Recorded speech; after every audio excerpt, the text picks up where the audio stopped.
James's unforgettable first love divorced after being cheated on. He didn't hesitate to break up with me and post it on social media. Really wish I could go back 8 years and change Mary's fate of marrying that scumbag. Mary. The unforgettable first love he's always yearned for. Later. I traveled back in time with him to 8 years ago. He changed the fate of his first love, preventing her from marrying the scumbag. I changed my fate of being with him. Chapter 1. When I saw James's post. I had just finished an 8-hour surgery on a patient. On the way back to my office, I fainted in the corridor due to exhaustion. When I woke up again, I was in a dim, unfamiliar private room. Colorful lights flashed everywhere, and explosive music played in the background. Someone patted my shoulder and asked, "Brooklyn, your alcohol tolerance is terrible. You're down after just one drink." As my blurred vision gradually focused, I saw the person in front of me. It was Mary, a short burgundy dress, slightly curled long hair, and her bright, stunning face. I stared at her for a few seconds in silence before stumbling into the bathroom. Looking at the fair, delicate face in the mirror, I repeatedly splashed cold water on my forehead, unable to deny the fact the scar was gone. I had traveled back to 8 years ago, my first year in college. Today was my roommate Mary's birthday, and I had mistakenly drunk a highly potent alcoholic drink, passing out on the couch for a long time, with a groggy head. I had just stepped out of the bathroom when I bumped into someone. Before I could apologize, a familiar, deep voice sounded in my ear. "Sorry, are you okay?" My fingers tightened around my phone instinctively. I looked up at the man in front of me, a tall, straight figure, sharp, deep-set features, wearing only a loose, plain black t-shirt. It was James. Our eyes met and locked for a few seconds, ignoring the cryptic look in his eyes. I lowered my gaze and calmly said I was fine before brushing past him. As I sat back down on the couch in the private room, just as I took a sip of mineral water, James walked in. Mary beamed and wrapped her arm around his, introducing him to us. "This is my brother, James. He studies at university and next door." The flickering lights continued to move. He looked down at us with one hand in his pocket, nodding slightly. If we don't count our accidental encounter in the corridor, this would be the first time we met in our previous life. James, the half-brother of Mary from different parents, the man I loved and was with for 6 years. I realized he didn't love me when Mary got married. He got drunk and held me, gently calling, "Minnie, Minnie." At that moment, I felt completely empty. It took me a long time to realize that Minnie was Mary. The person he loved was Mary. Unfortunately, it was when I loved him the most. So I sat through the night, pretending nothing had happened the next day, and continued to be with him, still believing what he had once told me. "She's just my sister." Later, when Mary divorced after being cheated on, I heard her with my own ears, leaning tearfully in James's arms, crying, "Brother, I never loved him. It's you. The person I love is you. Do you still want me?" She said her mother had a heart condition and threatened her with her life, forbidding them from being together. So she pretended to love someone else, which is why she paired him with me. I didn't know if that was true, but James believed her. So that night, James found me. After a long silence, he said hoarsely, "Brooklyn, let's break up." Looking at his handsome face, I didn't even get the chance to ask the obvious reason before I was called in for an emergency surgery, forcing myself to suppress all emotions with reason and calmness. I spent 8 hours in the operating room. When I came out, I saw James's post on social media. Really wish I could go back 8 years and change Mary's fate of marrying that scumbag. Chapter 2. Now, having the chance to relive everything, I finally noticed the details I had either overlooked or deliberately ignored before. For instance, the birthday cake James brought, which he made with his own hands for Mary, or how he gently coaxed the bottle of alcohol out of Mary's hands when she clung to it, or how, at the end of the party, a drunken Mary wanted James to carry her back. And without hesitation, he did. The other 2 roommates watched and sighed.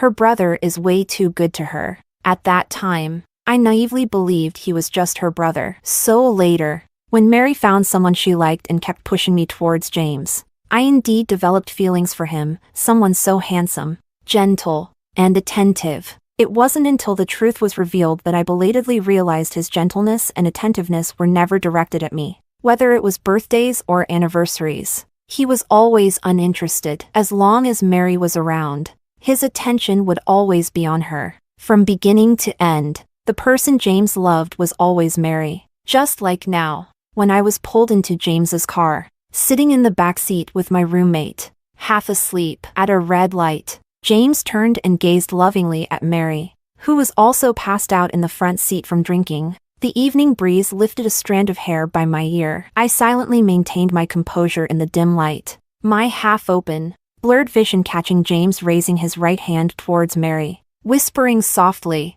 "Minnie, this time, I won't let you marry him." My heart pounded violently at that moment. I closed my eyes, sinking into darkness, fully realizing that James had also traveled back in time. He wouldn't let Mary marry anyone else, and I wouldn't be with him again. Back at the dormitory, lying on a bed that was both familiar and strange, the fan above hummed, blowing warm air. I rubbed my slightly aching head and drifted into sleep. In my dream, I seemed to be trapped in a loop, repeatedly reliving the 8 years from meeting James to breaking up.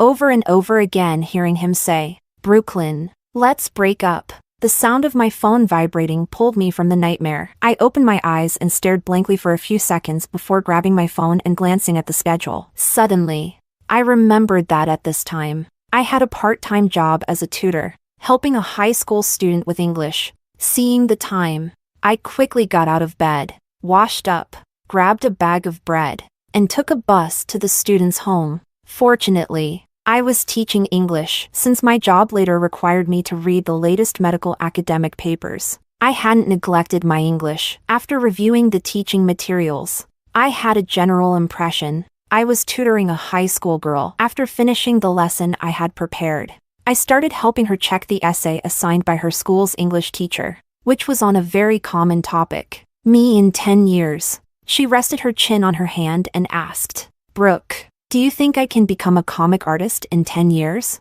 I told her confidently, "You can. It wouldn't even take 10 years. 8 years later, she would become a popular comic artist with a large fan base. Then will Brooke also become a doctor?"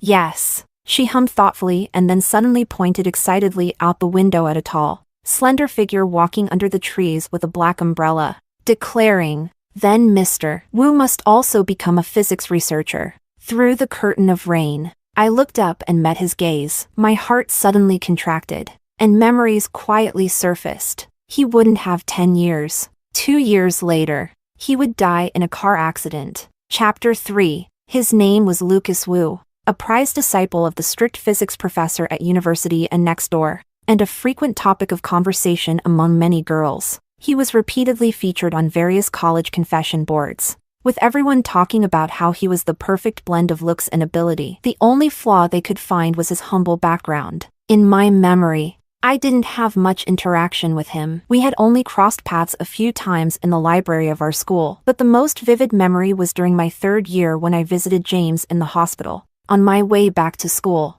while crossing a green-lighted crosswalk with others, a speeding car ran a red light and came rushing towards us. Amidst the screams and chaos, a black Mercedes appeared out of nowhere at incredible speed and blocked the car. After the harsh sound of tires screeching on the pavement, both cars crashed into the distant guardrail. I instinctively started to run towards them, but halfway there, an unexpected explosion erupted, and flames instantly obscured my vision. The cicadas on the nearby camphor trees were briefly silenced before resuming their shrill cries. No one in the cars survived, and a piece of debris flew and cut my forehead, leaving a scar. Later, this incident made it to the trending news. The official report revealed that the 2 charred bodies belonged to the car's driver, a man who had lost everything to gambling and wanted to take revenge on society. With gasoline in the car, the other body was Lucas's. The car belonged to his professor. That day, Lucas was driving to another university to pick up some documents for his professor and happened to be on that road on his way back. Netizens quickly dug up all kinds of information about him. His photos spread across the internet, with many marveling at his looks and talent, lamenting his untimely death. Others remarked, "He saved so many families. At least he died with purpose, especially since he was all alone in this world." Lucas had no father growing up, and his mother passed away from a serious illness the year he took his college entrance exams. Indeed, he was alone, and no one would grieve his loss. The only thing left behind was the research project he was working on, which abruptly ended 4 years afterward. No one was able to continue his work. Once, when I brought flowers to visit his grave, I encountered his professor, a chubby little old man, standing silently in front of the grave. It wasn't until the light rain began to fall that he sighed heavily. Ah, this kid, he had such a bright future ahead. For a long time after that, I suffered from insomnia, with my heart feeling like it was submerged in water, heavy and swollen. I think that was my guilt and sorrow for him. A gentle tug on my wrist brought me back to reality. Lucas's figure was no longer visible outside the window, and I heard my student's voice. Brooke, I have to go to Mr. Wu's physics class now. Remember what I just told you. Don't be late tomorrow night. In truth, I didn't hear what she had just said clearly, but memories from my previous life told me that tomorrow was her birthday. Because her parents were too busy to be with her, she had asked me to keep her company. The rain outside had stopped at some point, and as I looked at the warm sunlight peeking through the clouds, I suddenly remembered the information I had seen online about Lucas after his death. Tomorrow was also his birthday. Chapter 4. But in reality, Lucas didn't celebrate his birthday, because on the day he was born, his firefighter father died in a fire during a mission. He didn't even get to see him once.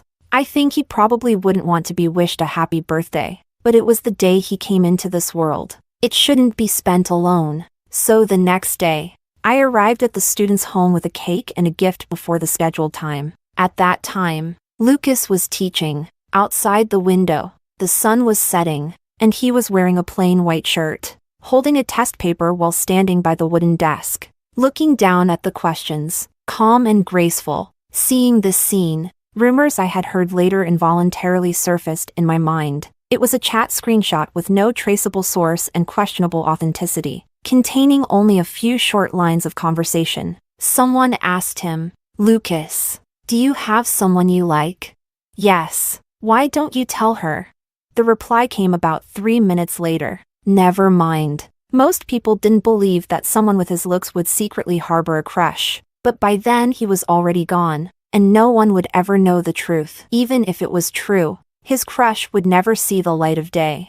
Whether it was his unseen father, his mother who died of illness, or his unspoken crush, his prematurely ended future, or his sacrifice unnoticed by others, he had too many regrets. A fragmented and broken life. Hastily concluded. A genius in the physics department at University A should not have met such an end. After the lesson ended, it was completely dark outside. My student eagerly rushed over to grab the drawing tools I had bought for her, sighing, "If only Mr. Wu didn't have plans, the three of us could have celebrated together." I pondered for a few seconds, then looked up at Lucas, who was packing up his things and preparing to leave. Without thinking, I blurted out, "Why don't you, Mr. Wu?" Just as the words left my mouth, the power suddenly went out, plunging the surroundings into pitch-black darkness. I coughed lightly, trying to stay calm as I lied. "Mr. Wu, why don't you stay? We, girls, are afraid of the dark." There was a brief moment of silence in the air before a small flame suddenly flickered to life. Lucas pressed down on the lighter with one hand and shielded the flame with the other, his features sharply defined by the light and shadow. He looked over and said in a low voice, "All right." By the light of the flickering flame, I placed the cake with lit candles in front of them, watching as they seriously said, "Today, we celebrate the continuation of life. May the rest of our days be filled with peace and happiness." Setting aside my guilt for him, no one wished more than I did for him to have a peaceful and happy life from now on. In the dimly lit room, we divided the cake, the sweet scent filling the air. My student bit her spoon and carefully ran to the study to fetch her report card, happily saying, "Brooke, my mom said I've made great progress in this exam, and to show her gratitude, she wants to treat you both to a meal." Looking at the grades on the report card, I remembered that this had indeed happened in my previous life. But at that time, Mary had called me to help move props for a photo shoot, so I politely declined the dinner invitation. As my thoughts returned, I suddenly looked at Lucas, who was sitting in the dim light, and clearly realized that on that dinner day in my previous life, I was supposed to meet him. Chapter 5. But in the end, I still couldn't make it to the appointment. On my way there, I injured my calf while saving a child who was nearly hit by a car and ended up in the hospital. To prove that I wasn't backing out at the last minute, I even took a picture and sent it to the students' parents. The injury wasn't serious, just a scrape on the skin, which stung a bit, but it didn't require hospitalization. While waiting for the doctor to apply medication, I unintentionally scrolled through Mary's moments and saw photos from her photography club's event. James was in the pictures too. Of course, as long as it's Mary, he's always there whenever she calls. I remember on our 4th anniversary, Mary had a fight with her boyfriend, got drunk at a bar, and called James while crying, "Brother, I'm so sad. Can you come and be with me?" We had just arrived at the restaurant we had reserved and hadn't even ordered when he got up to leave. I said I'd go with him, but he stopped me, saying, "Brooke, Minnie has always been proud. She wouldn't want you to see her in a vulnerable state." I asked him, "What about you? We grew up together." It's different. Later, not long after Mary reconciled with her boyfriend, she playfully said to him at a gathering, "Humph. You're not the only one who likes me. If you make me angry again, I'll leave you." James silently drank his wine without saying a word. He must have always known that Mary was aware of his feelings but pretended not to, enjoying his affection without any burden while still being with the one she loved. And as for me, James could shut down all my words with a simple, "She's my sister, and your friend." Fortunately, this time around, I won't let myself be their doormat. After getting my wound bandaged, I hobbled out of the hospital, but it suddenly started raining halfway. Since my wound couldn't get wet, I endured the pain and quickly found a building for shelter, intending to call a cab, but as misfortune would have it, my phone died and shut off. The late summer breeze carried a slight chill, and just as I resigned myself to waiting for the rain to stop, Lucas appeared. He walked through the rain with an umbrella, wrapped his jacket around my injured calf, handed me the umbrella, and then picked me up, saying, "This path is too narrow to hail a cab. Let's find another spot." I leaned against him, a bit taken aback, inhaling the faint scent of bitter grapefruit, listening to the steady rhythm of his heartbeat, my gaze tracing from his Adam's apple to his profile. After getting into the car, I asked him how he ended up there. He casually explained that the student's mom was worried but had a meeting, so she asked him to come check on me when my phone was off and unreachable. He searched for a long time before finding me, perhaps because of the rain. The car felt a bit stuffy, so I slightly cracked open the window, unable to imagine how many places he must have searched. Later, as the tension in my weary nerves eased, I drifted off to sleep and woke up just as we arrived at the school gate. After carefully helping me out of the car, Lucas carried me to the dormitory entrance. Before he left, I thanked him. He looked down at me with a slight smile and said, "No need to be so formal, Teacher Brooke." Back in the dormitory, I discovered that his jacket was still tied around my injured calf. Chapter 6. By the time I went to a university to return the jacket, it was already autumn. Due to my leg injury needing rest and the persistent drizzle, I hadn't left the campus much. The day I went to find Lucas, it was a sunny weekend. Upon arriving at the school, I realized I had been a bit impulsive, coming without knowing any of his details. Searching for someone like this was like finding a needle in a haystack. In the end, I didn't find Lucas, but I unexpectedly ran into James. I was passing by the basketball court when I heard someone shout amid the chaos, "Call an ambulance. He's fainted." Years of medical training kicked in, and I instinctively ran over, pushing through the crowd to see a boy lying unconscious on the ground. I immediately knelt down to check him and began performing CPR. About 15 minutes later, the boy gradually regained consciousness, and the school doctor arrived. Just as I was about to leave, I unintentionally noticed James standing in the crowd, watching me silently, dressed in a red and black jersey. I calmly looked away, picked up the jacket, and turned to leave. Perhaps due to excessive attention, a boy's voice came from behind. "James, do you know her?" "No, I don't. I took the jacket to the nearest dessert shop to rest and regain my strength. The wind chime on the glass door occasionally rang with a crisp ding-dong. Bored, I played a game of Gamoku on my phone. Just as the chime rang again, a shadow suddenly fell over my table. I looked up. It was Lucas. The sound of game over came from my phone. I looked at him in surprise and smiled. What a coincidence! To think we'd run into each other like this. The next moment, he raised an eyebrow and said, "No coincidence. I came looking for you." Seeing my puzzled expression, he tapped his phone and placed it in front of me, showing a post on the campus confession wall searching for someone. The photo was of me saving the boy on the basketball court, with a caption, "In 3 minutes. I want to know everything about this woman." The post had only been up for less than half an hour, yet there were already hundreds of comments, mostly from people joining in the fun, with only a few seriously discussing. Judging by her professional CPR technique, she's probably from the medical school next door. What was she doing at our school? The jacket in her hand seems to be a man's. Could it be her boyfriend's? Is her boyfriend from our school? I stopped reading further, feeling a bit awkward as I handed him the jacket. It's been washed clean. That night, back at the dormitory, my gossip-hungry roommate immediately handed me her phone. The latest post on a university's confession wall read, "Case solved. She's Lucas from the physics department's girlfriend." The post included a picture of me handing the jacket to Lucas in the dessert shop, with a pink filter added, giving it an extra touch of ambiguity. As my roommate's gossiping spirit burned bright, I quickly explained everything to her. After hearing the whole story, she struggled to say, with a hint of disappointment, "Looks like there's potential. Let's ship it lightly for now." I smiled helplessly, glancing at Lucas's WeChat profile picture. His nickname was simply 2 words, Lucas. The avatar was a pure white origami crane. After thinking for a moment, I changed his note to, "Teacher Wu, Chapter 7.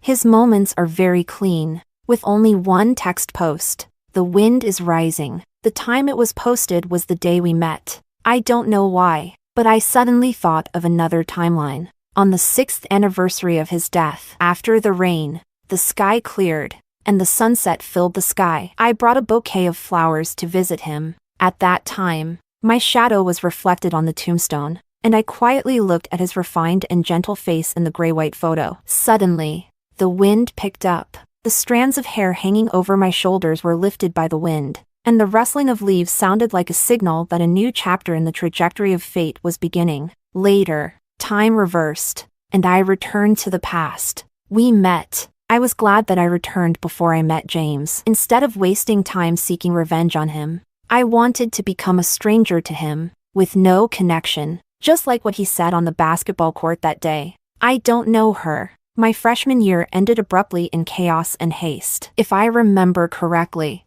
among the new students arriving at a university, there will be the person Mary likes. He's James's direct junior. According to the previous timeline, they met at a gathering organized by James. Mary would then fall for him, start pairing me with James, and eventually, through the coincidences she created over and over, James would propose that we be together. Now that we've gone back to the time before Mary and that guy met, he'll probably prevent them from meeting and end up with Mary. That's what I thought the ending would be, but fate always unfolds in dramatic ways. During the last professional course exam before the holiday, I sat diagonally behind Mary. After finishing the test and getting ready to submit my paper, I saw her suddenly wake up from sleeping on her desk and stand up abruptly. She looked at her test paper, glanced around, then grabbed a bewildered classmate next to her and asked excitedly, "What year is it now? Tell me, what year is it now?"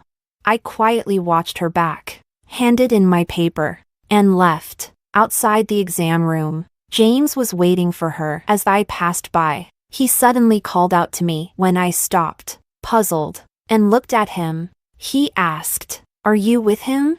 I didn't know what he meant by that question, so I simply replied, "What does it matter to you?"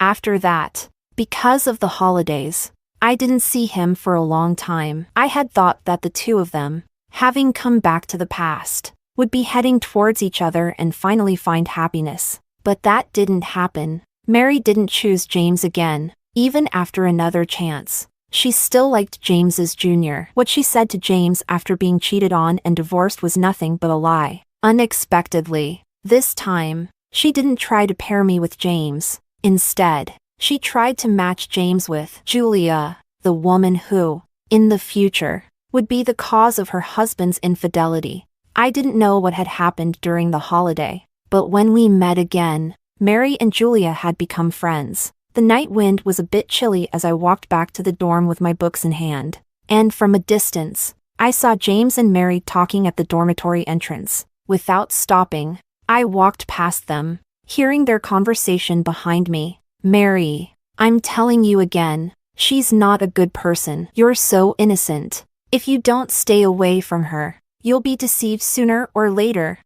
The next second, Mary's coquettish voice rang out. Brother, trust me, you just don't understand her. She's really great. You should give her a chance and be with her, please. Chapter 8. Mary announced her relationship 2 months later. It was a weekend, and I ran into a drunken James at a party. In the hallway outside the private room, as I was returning from the restroom, he suddenly pulled me into his arms, and the strong smell of alcohol enveloped me. Realizing what was happening, I struggled, but the more I resisted, the tighter he held me. He spoke in a hoarse voice by my ear. Minnie, why are you with him? He'll hurt you in the future. You must have been forced. You clearly like me, don't you? The one you like is me. When my resistance was futile and I was about to kick his leg, the hand pressing on my back suddenly released. The next second, someone grabbed his wrist and threw him to the ground. In my attempt to struggle free,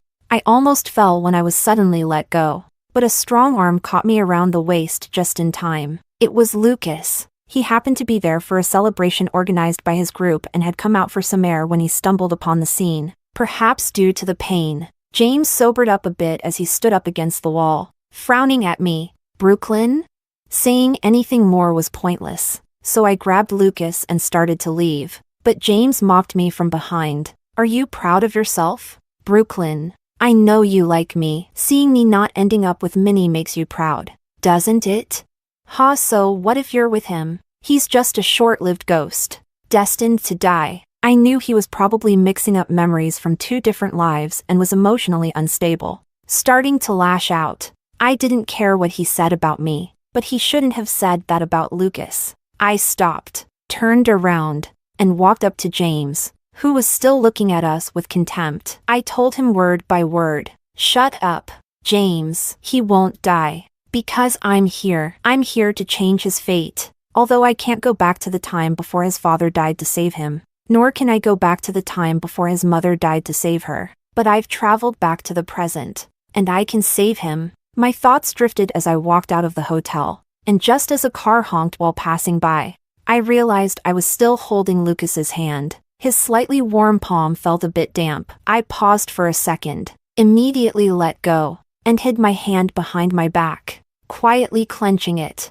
Sorry, I forgot. And also, thank you for what you did just now. His hand, which had been hanging at his side, clenched into a loose fist as he looked down at me and asked, what he said just now. My heart skipped a beat, and I quickly interrupted him. He was drunk and talking nonsense. Don't believe it, Lucas. You have a bright future ahead of you, with a long life to live. After a few seconds of silence, he suddenly smiled lightly and asked me, and you, Brooklyn?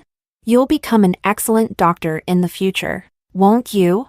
After a long pause, I gave him a bright smile and nodded firmly. As long as I'm alive, I'll do my best to save lives. Chapter 9. In the end, Mary didn't succeed in pairing James and Julia together, but Julia did fall for James and started clinging to him. In a way, Mary's goal was achieved because Julia likely won't be the one to cause her husband's infidelity in the future. What she didn't expect, however, was that James had also traveled back in time, and like before, James stubbornly believed the lie Mary told him in their previous life. A lie that was like an oxygen mask keeping him barely alive in his love for her. The person who finally shattered that oxygen mask was Mary herself. It happened during a gathering that I didn't attend. When my 2 roommates returned to the dorm that night, They described the scene to me with extremely complex expressions. Mary got drunk and slapped Julia. No one could hold her back. She kept calling Julia a shameless homewrecker. The more her boyfriend tried to stop her,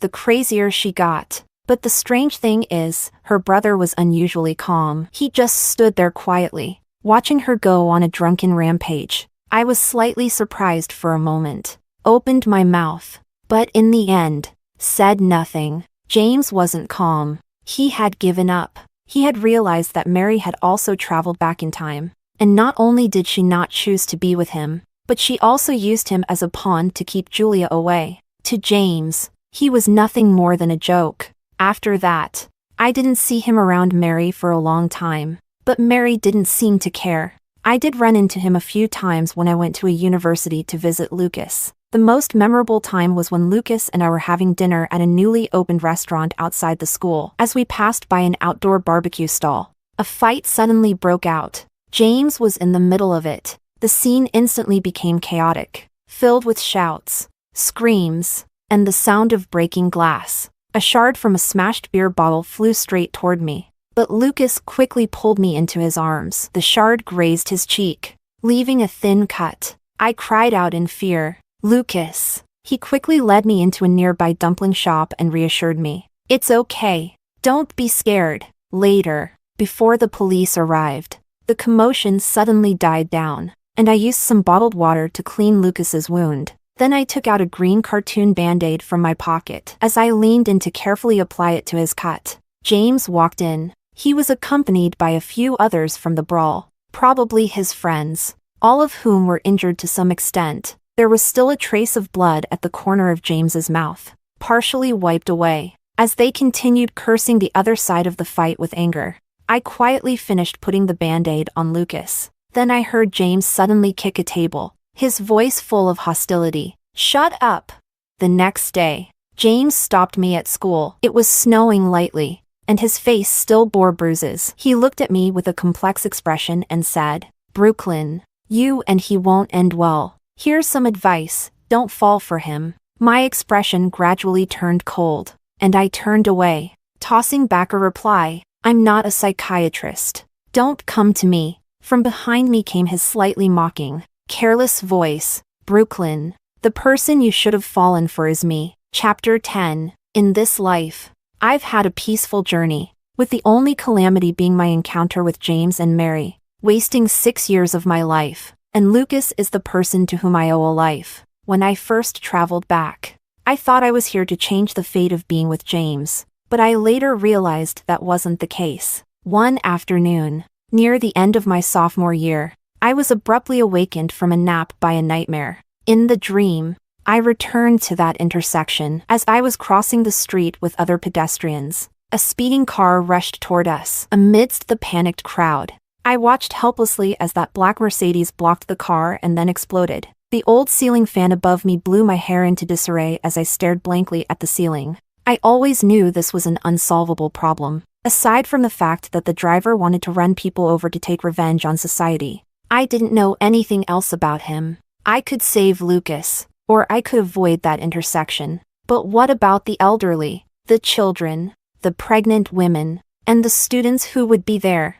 Once, in a moment of deep contemplation, I clung to a 1 in a million chance and went to the police, only to be told, Miss, have you been watching too many sci-fi movies? We solve cases with science, not superstition. At the beginning of June, during the college entrance exams, Lucas and I finished our tutoring jobs. By this time, I had known him for nearly 2 years, and I hadn't seen any special girl around him. Nor had he mentioned anyone. I could pretty much confirm that the screenshot of the secret crush was fake. I had imagined the type of girl he might like, perhaps beautiful, perhaps smart, perhaps as outstanding as he was. But no matter what type she was, she would surely be someone wonderful. That night, the students' parents invited us to dinner again to express their gratitude. Afterward, it was already dark as Lucas and I walked through the moonlit alley. Maybe it was because I knew the end of the road meant parting, or perhaps the night always brings thoughts of melancholy and longing. As we passed under a dim street lamp,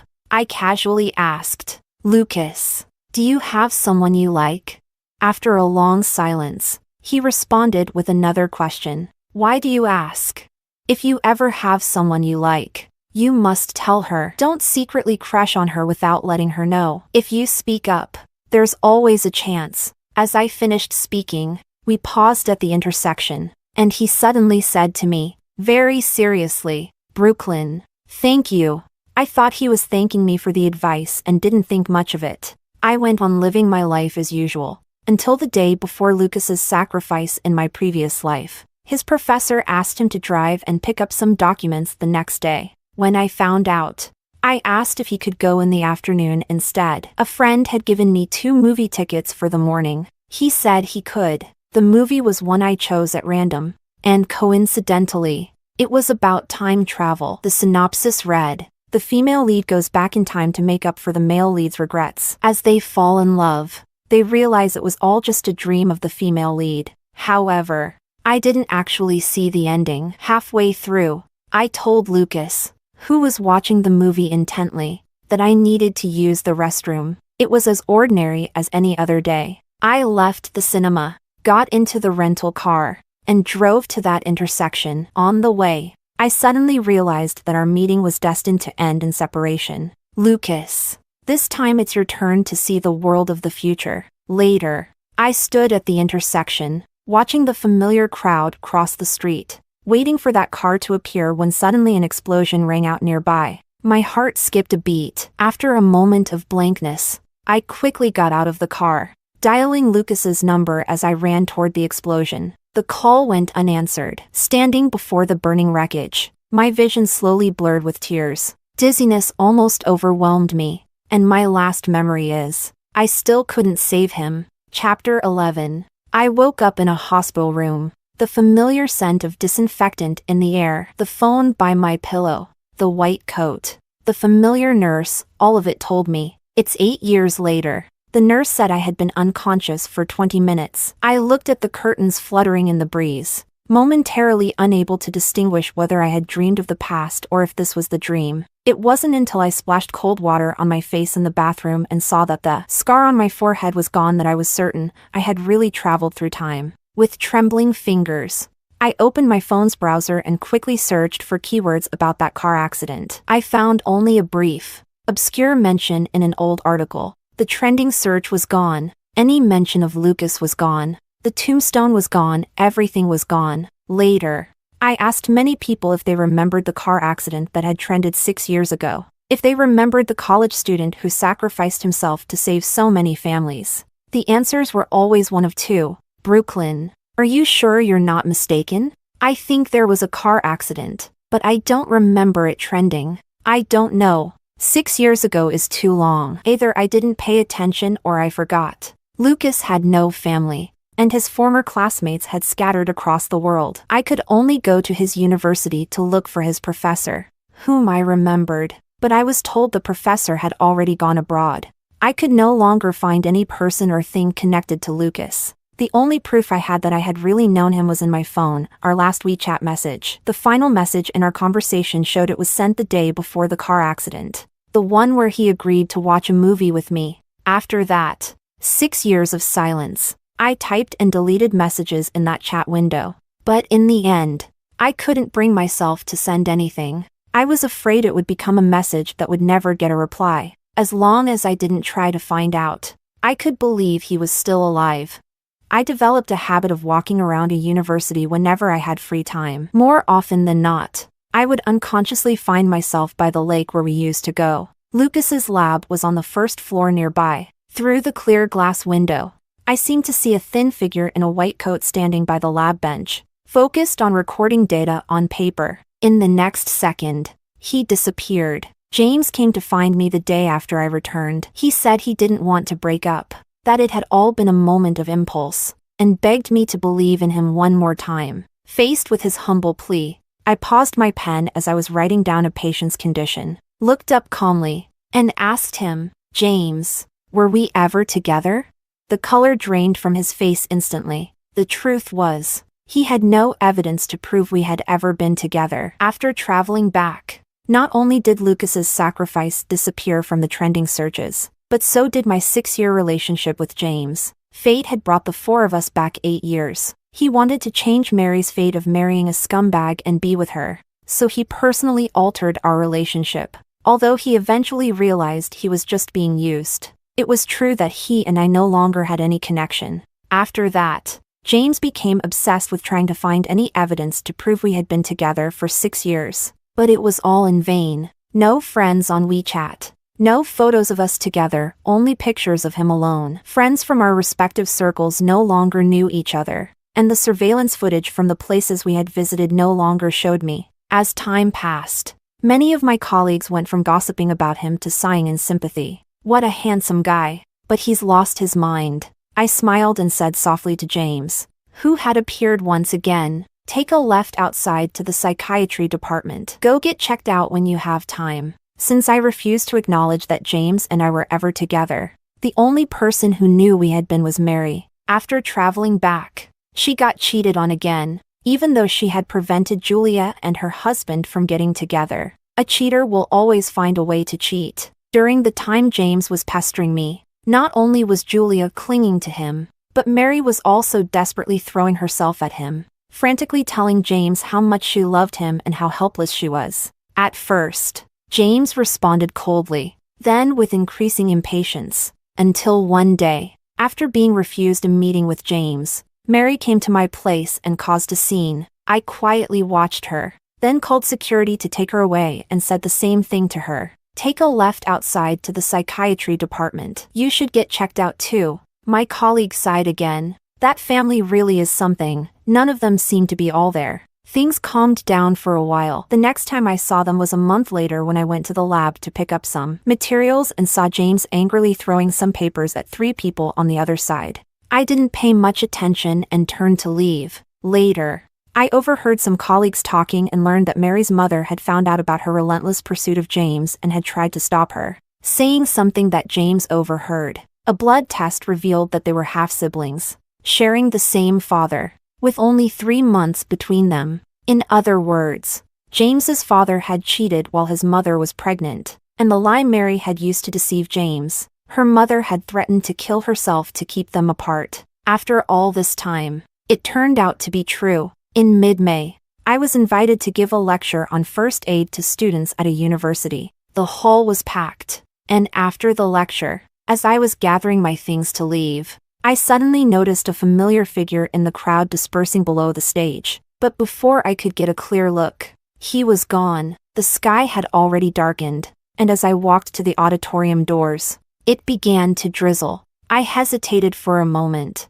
Then just as I was about to use my folder to shield myself from the rain and make a run for it, a black umbrella suddenly appeared over my head. The familiar scent of bitter grapefruit wafted from behind. Raindrops slid down the tilted umbrella, and my heart skipped a beat. After a long pause, I slowly turned around, still holding the folder over my head. What I saw was Lucas, whom I hadn't seen in 6 years. He was just as he had been before, his brow sharp and cold, his jawline distinct. Chapter 12. After the explosion from the car accident, Lucas was taken abroad by his professor for treatment and remained in a coma for about 2 years. When he woke up, he stayed abroad for continued treatment and studies, until now, when he returned to join the research institute and became a professor in the physics department at this university. This was how he summarized his 6 years in just a few words. I blinked, and all the things I wanted to say condensed into just 2 words.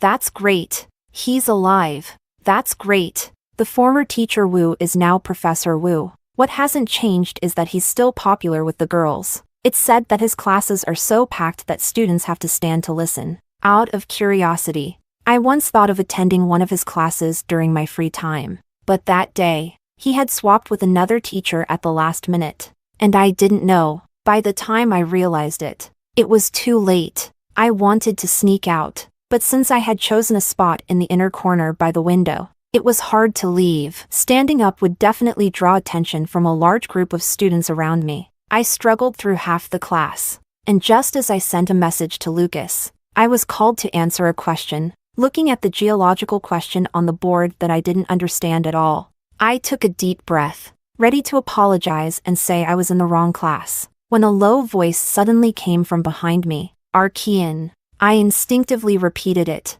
answered correctly, and sat back down. On my phone, Lucas hadn't replied to my message. Thinking of the reminder from the classmate behind me, I turned around quietly to thank him, only to meet that familiar, handsome face. Lucas was wearing a black hoodie, the hood casually pulled over his head, with his bangs slightly lowered, obscuring part of his eyes. In that moment, I seemed to see him as he was 8 years ago. I quickly turned back around, slightly stunned, and just as I was about to ask why he was here, my phone buzzed on my lap. It was a message from him. I happened to see you enter this classroom, so I wanted to see what kind of class could interest our Dr. Brooklyn enough to attend, and right above that was the message I had sent him for help a few minutes earlier. I originally wanted to attend your class, but it seems I entered the wrong room. What should I do now?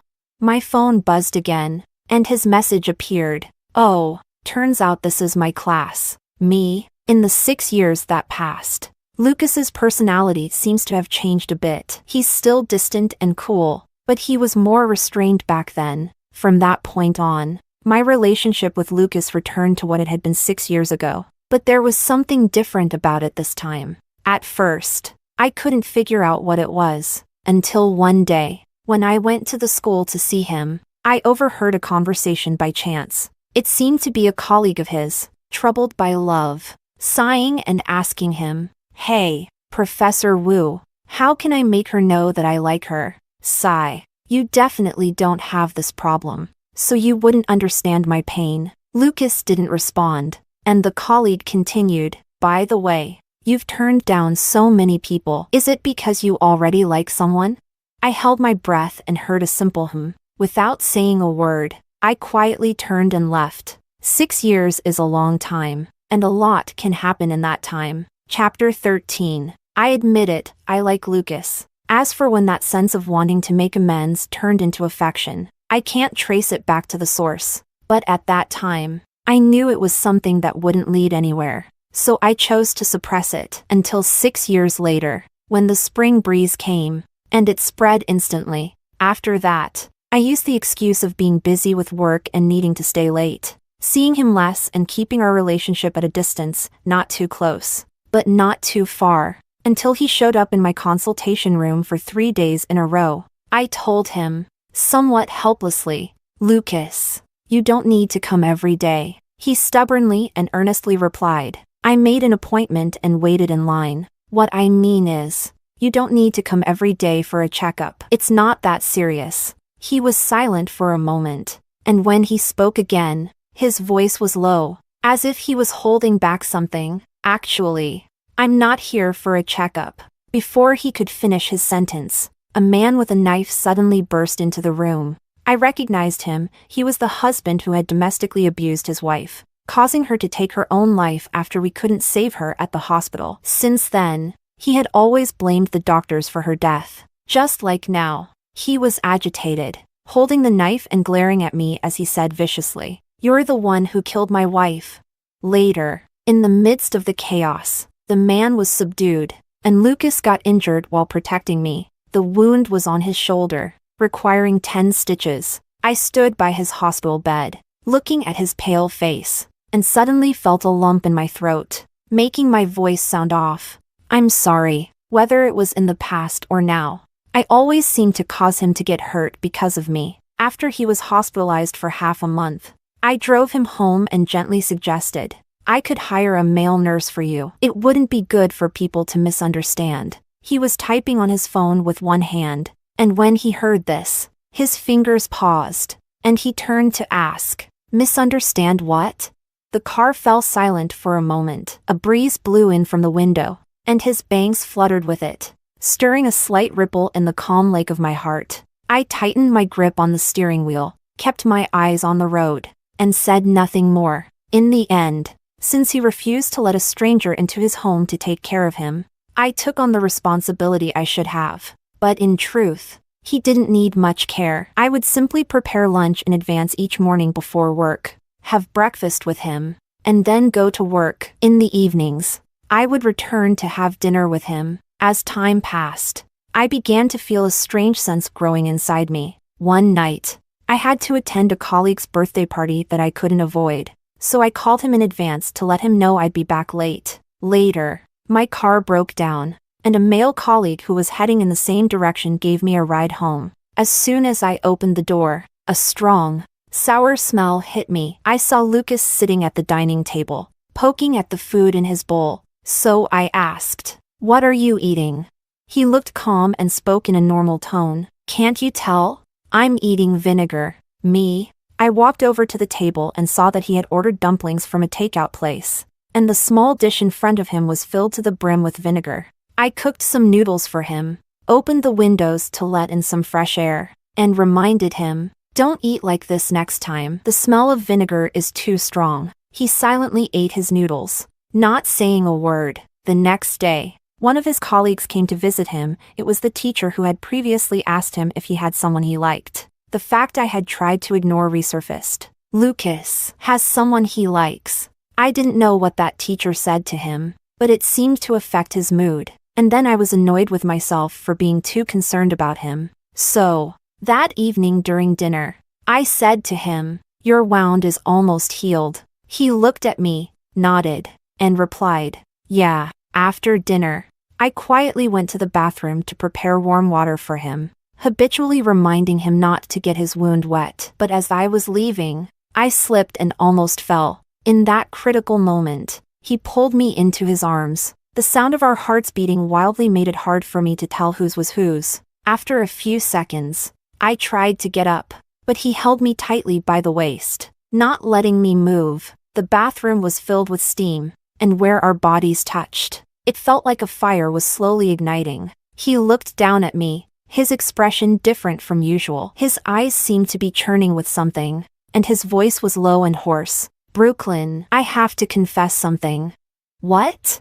"I have improper feelings for you." My mind was a mess, and the increasingly heated atmosphere burned away all my rationality. I instinctively blurted out the conversation I overheard that day when someone asked him if he had someone he liked. He clearly said yes. The next second, he turned me around, pressing me against the sink, freeing one hand to write a few words on the fogged-up mirror. "It's you, Brooke." Chapter 14. Not long after Lucas and I got together, I finally asked him a question that had been buried in my heart for a long time. Why didn't he contact me at all during the 6 years he was abroad?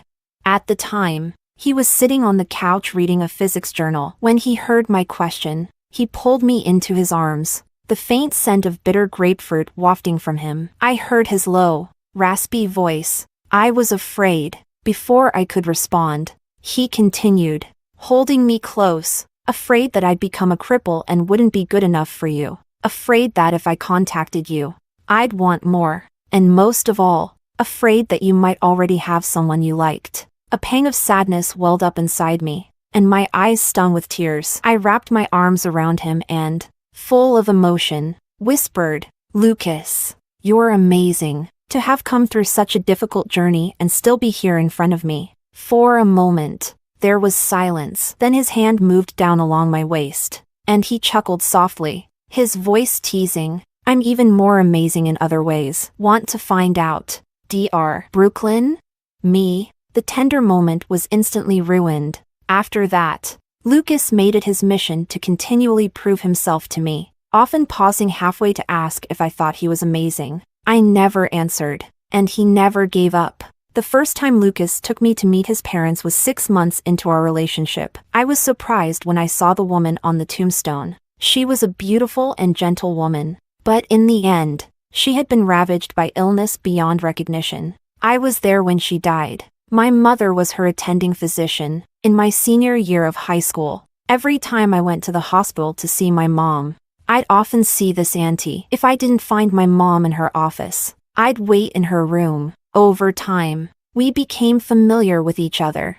I would cut fruit for her, fold paper cranes, and chat with her. She passed away just before the college entrance exams. It was my first time facing a serious illness and death head-on, and I suddenly understood why my parents, busy with their work at the hospital, had little time for me. So when it came time to choose my major, I picked the one I used to hate the most, medicine. I thought at the time that only cancer was incurable, and I wanted to find a way to cure it. But after studying medicine, I realized that there are few diseases that can be completely cured. I never imagined that she was Lucas's mother. On the way back, I leaned against the car window, watching the trees fly by, and softly said, "Lucas, I actually met your mother a long time ago." He responded calmly, "Yeah, I know." My heart stirred, and I guessed he might have seen me back then. I saw James again one evening. 6 months later, Lucas had sent me a message saying, "I'll be there in 10 minutes." I changed clothes, ready to leave work, and then ran into James in the elevator. He looked pale and thin. It was just the two of us. In the silence, the elevator reached the first floor. I started to walk out, but he suddenly grabbed my arm and, looking down, asked, "Brooklyn, can we talk?"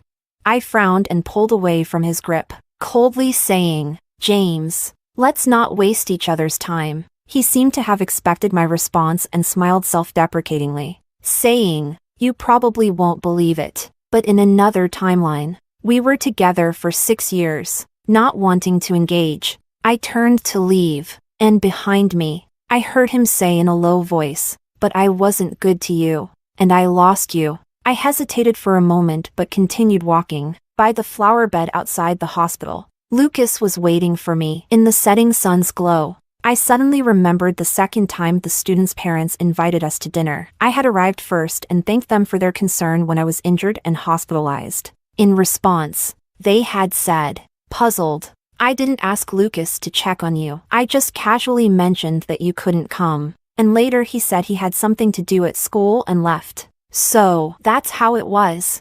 My thoughts were interrupted as Lucas took my hand, tucking a strand of hair that had been tousled by the evening breeze behind my ear. I wrapped my arms around his and leaned against him, full of joy and contentment, and said, "Lucas, the wind is rising." Lucas epilogue. The comments online weren't wrong.